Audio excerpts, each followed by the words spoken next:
दोस्तों, भारत में 3 समीकरण बढ़ चुके हैं जो मजबूत चुनावी जंग लड़ रहे हैं। इस बार की लोकसभा चुनाव में कोई कसर नहीं छोड़ना चाहते और ये तीनों हैं, एक इंडिया अलियांस, दूसरा बीजेपी और एक है बहुजन समाज पार्टी। बाकी कई पार्टियां चुनाव लड़ रही हैं, लेकिन ये 3 पार्टी बहुत ही दमदारी के साथ पूरे लोकसभा सीट पर चुनाव लड़ रही है। अब आपको बता दें, इस बार 2 व्यक्ति पर ज्यादा लोगों ने अपनी नजर गड़ाई है। एक आकाश आनंद और दूसरा है राहुल गांधी जी। दोनों नेता मंदिर मस्जिद पर बात नहीं करते। दोनों नेता बेरोजगारी, शिक्षा, स्वास्थ्य, चिकित्सा, इन सब चीजों पर बातचीत करते हैं। बीजेपी के लिए सबसे मजबूत विपक्ष सिर्फ और सिर्फ आकाश आनंद और राहुल गांधी हैं। अखिलेश यादव जी तो चुनावी रैली भी नहीं कर रहे हैं, तो उन्हें कैसे मान लिया जाए कि वो विपक्ष पर हैं। बीजेपी की बुराई तक नहीं करते हैं, उसकी नीतियों की बुराई नहीं करते हैं, तो ये कैसे मान लिया जाए कि विपक्ष वो मजबूत में बैठे हैं। लेकिन इस बार आकाश आनंद और राहुल गांधी दोनों विपक्ष के सबसे बड़े और मजबूत नेता हैं। आज सभी खबरों पर बातचीत करेंगे। चलिए वीडियो शुरू करते हैं। नमस्कार दोस्तों, मैं हूं पराग और आप सभी का स्वागत है हमारे यूट्यूब चैनल में। साथियों, आपको 2 बड़ी खबर आज बताऊंगा और खबर कुछ ऐसे भी बताऊंगा जो बहुजन समाज के लिए बहुत जरूरी है। साथियों, नागपुर में बहन जी की रैली होती है, धुआंधार रैली होती है, आरएसएस की गढ़ में रैली होती है। उस रैली का नतीजा ये होता है कि बीजेपी की कुछ नेता अपने आप को कमजोर महसूस करने लगते हैं और कुछ लोग जो कहते थे कि बहुजन समाज पार्टी राजनीति में एक्टिव नहीं है, वो लोग आज समाजवादी पार्टी को कोसने लगे हैं कि बहुजन समाज पार्टी जैसी पार्टियां बीजेपी का सामना कर रही हैं, उससे चुनौती ले रही हैं, लेकिन आप क्यों नहीं नजर आ रहे हैं, ये बड़ा सवाल है। कुछ खबरें हैं जो आपको मैं बताऊंगा, जो बहुत जरूरी है खबर, उसे सुनाऊंगा भी। राहुल गांधी लगातार बेरोजगारी, शिक्षा, चिकित्सा और महंगाई, इन सभी चीजों पर बातचीत करते हैं। राहुल गांधी ने एक लिस्ट निकाला, उसमें बताया कि अब तक सबसे ज्यादा महंगा क्या हुआ है। उन्होंने बताया जो लोग कहते थे कि 50 रुपए लीटर तेल महंगा लग रहा है पेट्रोल, आज वो 100 रुपए से प्लस खरीद रहे हैं और उन्हें महंगा नहीं लग रहा है। जो लोग कहते थे कि 400 रुपए का सिलेंडर है और इतना महंगा क्यों है, वो नेता आज 1100 रुपए में सिलेंडर बिकवा रहे हैं और उन्हें जनता माफ कर दे रही है। ये समझ नहीं आ रहा है कैसे। उन्होंने आटा के दाम लिखे, दाल, दूध, तेल, पेट्रोल, डीजल, रसोई और डॉलर के दाम भी लिखे। सोचिए, ये तमाम बड़ी खबर है जो आज आपको बताएंगे। डॉलर का रेट 2014 से पहले किस रेट में चलता था, आज इंडिया में डॉलर 83-84 रुपए में है। ये सब समझना होगा, हमें ये जानना होगा।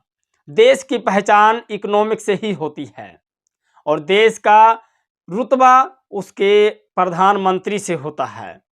आज देश की महंगाई व्यवस्था कितनी चरम पर है, राहुल गांधी ने अपने इस ट्विटर एक्स अकाउंट पर लिखा है, जो आज आप लोगों को समझना बहुत जरूरी है।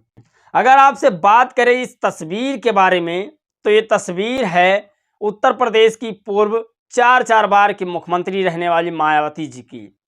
इस तस्वीर से एक चीज तो साफ नजर आ रही है कि इस पार्टी के लोग अनुशासनहीनता नहीं कर सकते हैं। यदि कभी ऐसा करते भी हैं तो उनका हाल क्या होगा वो खुद जानते हैं। यदि कभी वो गलत काम करते भी हैं तो उन्हें बाहर का रास्ता बीएसपी सुप्रीमो निकाल कर दे देती हैं कि आप जा सकते हैं।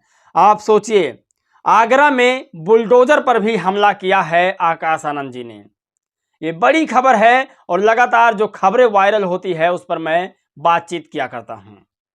अब आपको समझना ये बात है कि आकाश आनंद जो अभी कल आए हुए नए नेता हैं, वो लगातार विपक्षियों के लिए एक बड़ी चुनौती बन रहे हैं। जो लोग कहते थे नए नवेले नेता आकाश आनंद हैं, वो भी आज सीख रहे हैं आकाश आनंद से बोलना। अब सोचिए, रामपुर में मजबूत प्रत्याशी बीएसपी का है और वहां पर आजम खान के सपोर्टरों का सहयोग उस प्रत्याशी को मिल रहा है। इस बार के लोकसभा चुनाव में आजम खान के उस गढ़ में मायावती बसपा सुप्रीमो के लोकसभा प्रत्याशी की जीत नजर आ रही है। आज हम आपको बताएंगे उन्होंने आखिर क्या कहा। उस प्रत्याशी ने कहा कि रामपुर बीएसपी उम्मीदवार और बसपा के जोन कोऑर्डिनेटर ने कि टांडा इंस्पेक्टर की चुनाव आयोग से शिकायत नहीं हो पाएगा निष्पक्ष चुनाव। सोचिए, इस व्यक्ति ने साफ साफ कह दिया कि यहाँ पर उस इंस्पेक्टर साहब की भौकाल चल रही है। बीएसपी का चुनाव निष्पक्ष तौर पर नहीं हो पाएगा, ये मुझे आशंका है। लगातार जिस तरह से वो चुनाव में हस्तक्षेप कर रहे हैं, इन्हें यहां से कहीं और शिफ्ट किया जाए चुनाव तक। ये डर बना हुआ है बीजेपी के बीएसपी के नेताओं को।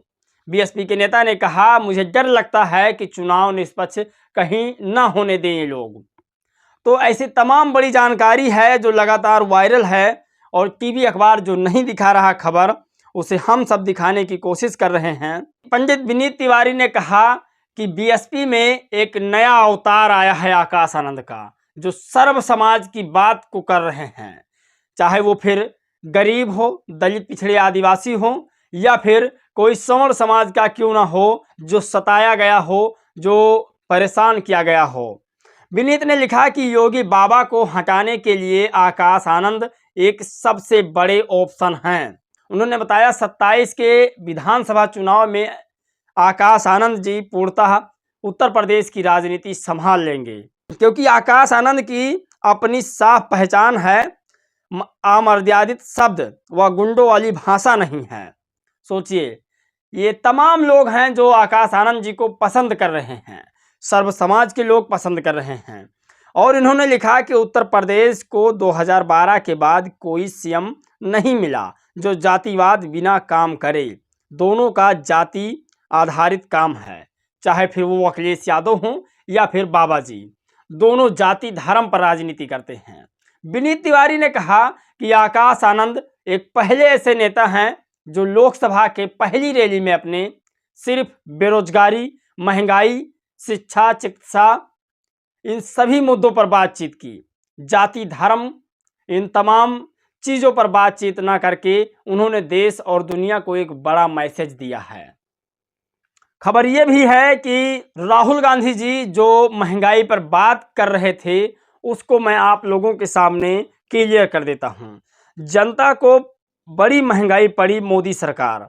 आटा 20 से 40 रुपए किलो, दाल 80 से 210 रुपए किलो, दूध 30 से 66 रुपए किलो, तेल 52 से 150 रुपए लीटर और पेट्रोल 66 से 97 रुपए लीटर, डीजल 52 से 90 रुपए लीटर, रसोई गैस 410 से 1103 रुपए तक, और डॉलर 2014 से पहले $1 की कीमत 58 रुपए थी। यानी इकोनॉमिक देश की सबसे मजबूत व्यवस्था में थी।